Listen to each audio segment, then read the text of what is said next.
it's moving day. I'm gonna take the ewes to their summer pasture. You can probably hear the ram over there throwing a fit. You'll hear his bell. Now I do have another bell that I will put on one of these ewes, mostly because I like to hear it where I'm taking them. Some of the neighbors, they like to hear the ewes bell. Actually, there's a couple neighbors around here said they can hear that bell from pretty far away in the evening, and they like to listen to it. So I've got the ewes loaded up, and I'm gonna jump in there and put this collar on one of them. There's one, her mother wore this collar for years, and she passed away last year. And so this is her collar that I'm going to put on her daughter now and let her carry on the tradition. So let's get this bell on here and get these ewes over to their summer pasture.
No, girls, let me in.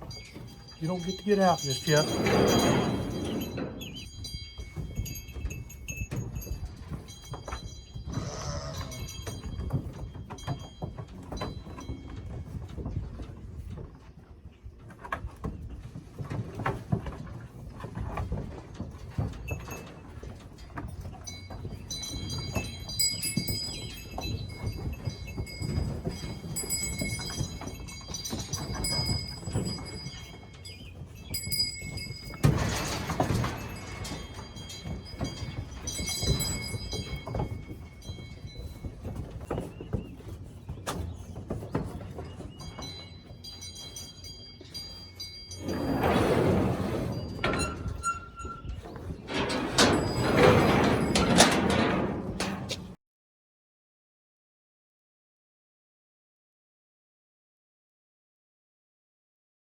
Girls, there you go.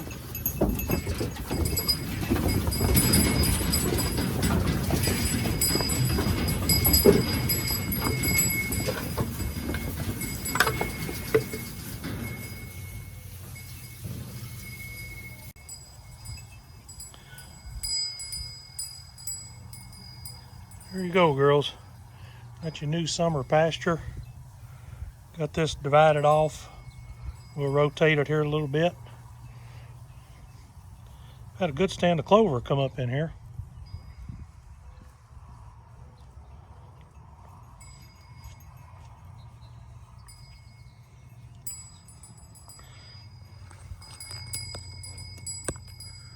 I think I better get over here and put this fence up so they know where the edge is.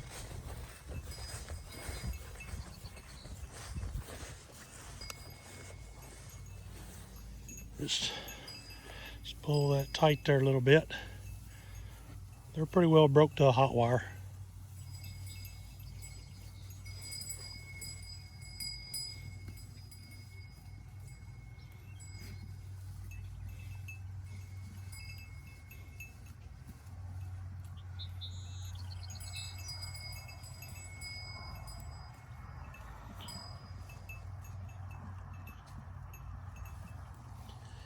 That's really all there is to it.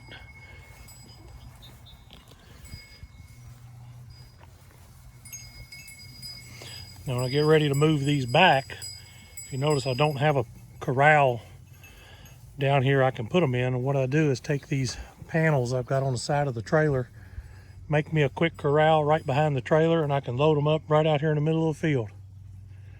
Works pretty good.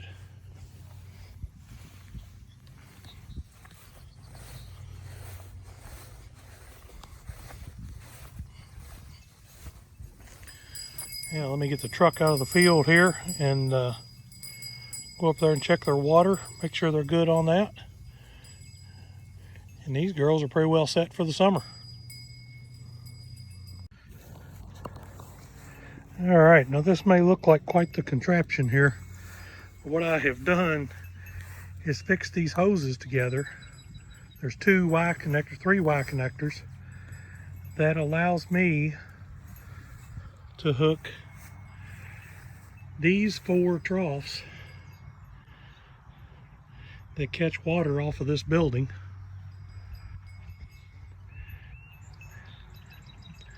All 4 of those come out, like these 2 come out into a Y. It's kind of backwards the way Ys are meant to work, but water doesn't care. These 2 come into 1 Y, and these 2 come into a Y, and then the 2 Ys come together to the float in my tank here. It's just gravity fed. This is not really meant for gravity feed, this float, but it works. I'll clean this trough out a little bit. It feels really slow, but the sheep really don't drink that much water while they're out here on this grass. And with a, this is holding, well, it's supposed to hold 30 gallons. It probably holds 20 to maybe 25 when it's not sitting quite level and the float shuts it off. But with that amount of water, that's plenty for each one of them to get a drink.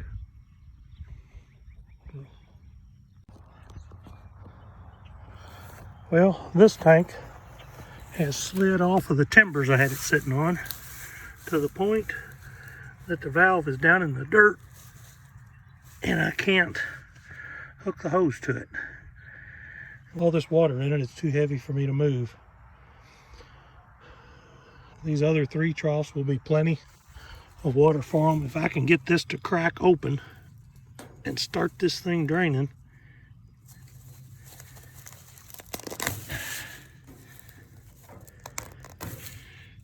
then I can refill it. There we go. That's good enough. Just let that run out. Empty this trough. I'll put it back up on the timbers where it belongs. And then we'll have plenty of water. So I've got a hose running out of each tank. They come to a Y. These two tanks also feed hoses out to a Y.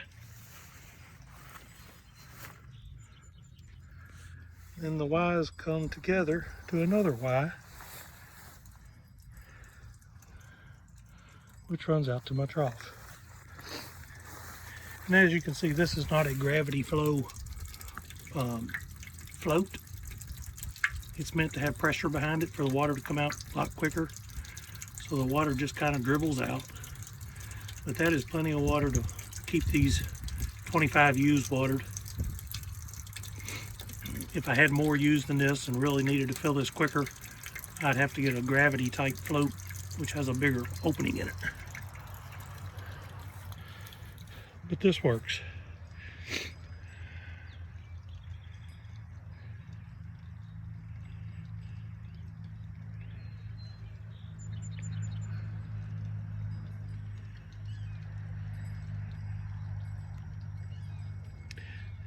Yeah, that'll fatten up pretty good out here on this. Pretty good grass. They've got shade really all the way around. They've got shade back in the back. They've got shade over on this side. In the mornings, they can come up here by the water. They'll have some shade. Now this field got high. This grass, it's mostly fescue. It got probably waist high, and I didn't bother to cut it for hay. I just came in here with a bush hogged it down about 8 or 10 inches tall. It's had about probably 2 weeks to rest up, and that really sprung the clover up in here. So got some pretty good pasture. Anyway, that's it for the move to the summer pasture. Probably next time I do any video over here, we'll be loading them back up to get them ready for breeding. So I'm gonna go ahead and sign off of here, and you all enjoy your day.